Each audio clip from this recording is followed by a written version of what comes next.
welcome back to This Week. Time now to get the views of our media and political experts, Metro Councilman at Large Jerry Maynard and syndicated talk show host Steve Gill. Welcome, gentlemen. Good morning. Talk a little bit about the Belmont issue. It's a tough story to get your handles on. Belmont's saying we didn't discriminate, we don't discriminate, and now we're going to put it in our policy based on sexual preference.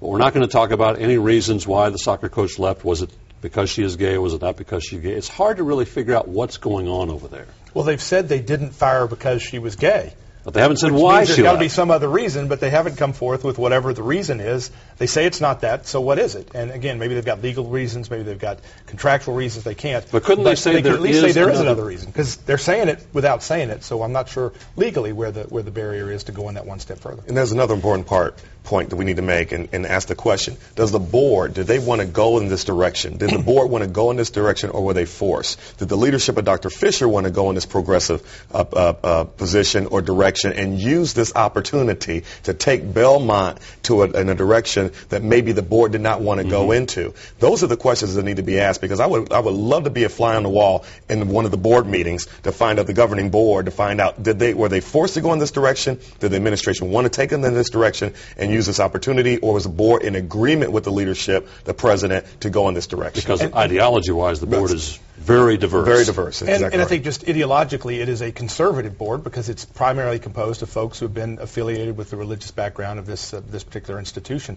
I think Jerry's right. I think the other issue is, where does this go from here? I think it's clear that Abby Rubenfeld, the attorney for the woman, is really wanting to push a promotional issue, that it's not just a matter of tolerating gays and lesbians at Belmont. Now it's going to move into we want you to promote gays and lesbians on campus. And I think that's a different category. And I think this has, to a large extent, been used as a platform to promote that agenda rather than really deal with whether this woman was mistreated or not. Well, Steve, but you have to look at Mike Kerb. Mike Kerb is not part of the Lisa Howell's legal team, so where does he stand? I mean, he's a leader over at Belmont. He's contributed a lot. He wanted the policy to say that. So it's not just Lisa Howell and her attorneys. But it's also Mike Kerb and others who are leaders on that. But the policy saying it is one thing. That's the tolerant issue. I think they've hit the tolerant mark. The question is then, do you go further into now we've got to promote and push the gay and lesbian agenda? I think that's where some of the advocates for her and Abby Rubenfeld will be pushing it. I think that's where you'll see a lot of pushback. It's become a bigger issue, too, though, because based partially on this, the mayor wants businesses that operate with the city to sign non-discrimination policy.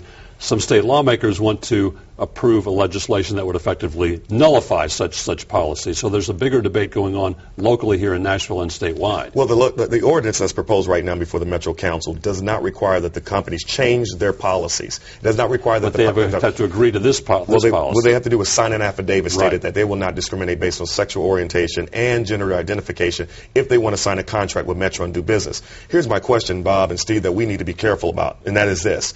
If you have a company X and is doing business in Alabama and Tennessee, signs a contract with Metro government, there's an article about they fired their soccer coach because she's gay and they're going to have a baby in Alabama. That story then comes to Metro government. Is that evidence then to show that they have discriminated in Alabama, which then gives the grounds to terminate their contract here in Metro? No one's answered that question for me, Bob, and I'm going to ask it on Monday afternoon during our Budget and Finance Committee. I'm going to ask Metro Legal and the procurement that question. That question needs to be answered before we deliberate on that bill. Well, and the doctrine of unintended consequences always plays in legislation and policy and politics.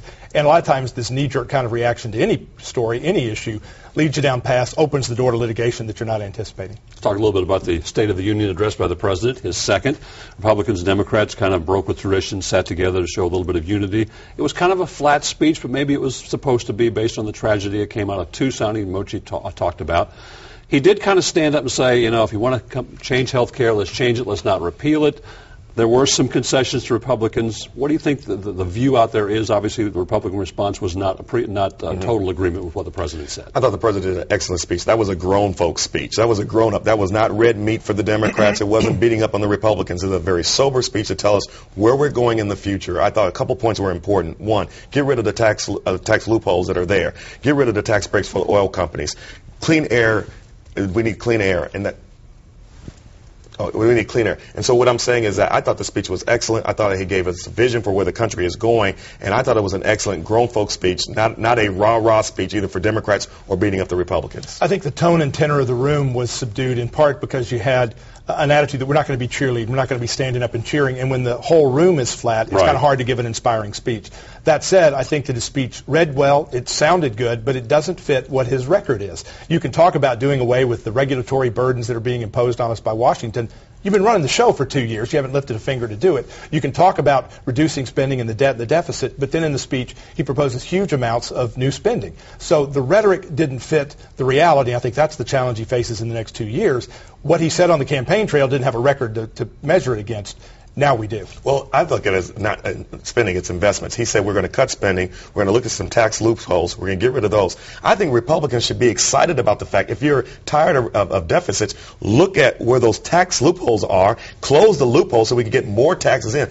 Cut off the tax loopholes for the oil company, bring more revenues into the government so that we in turn can continue to provide for our soldiers, continue to provide for our teachers, continue to provide health care for our children. And so I think it was great. We have to invest. You cannot stop investing in education. You cannot stop investing in technology and research. And so those are investments, just not spending. I think the problem, though, is what he said doesn't fit the reality. I think Republicans would be excited if we thought he meant it. From your perspective, any concern having the official GOP response and the Tea Party response? They're a little bit different, one a little more sharper tongue.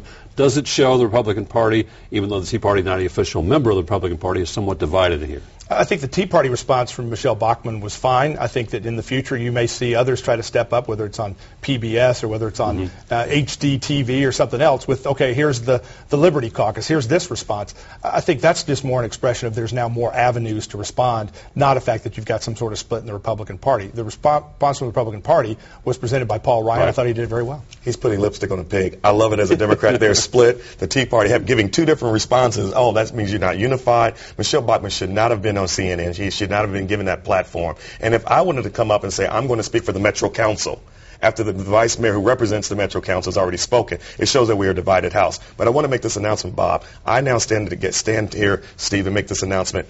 I'm going to lead the charge for Democrats for Sarah Palin.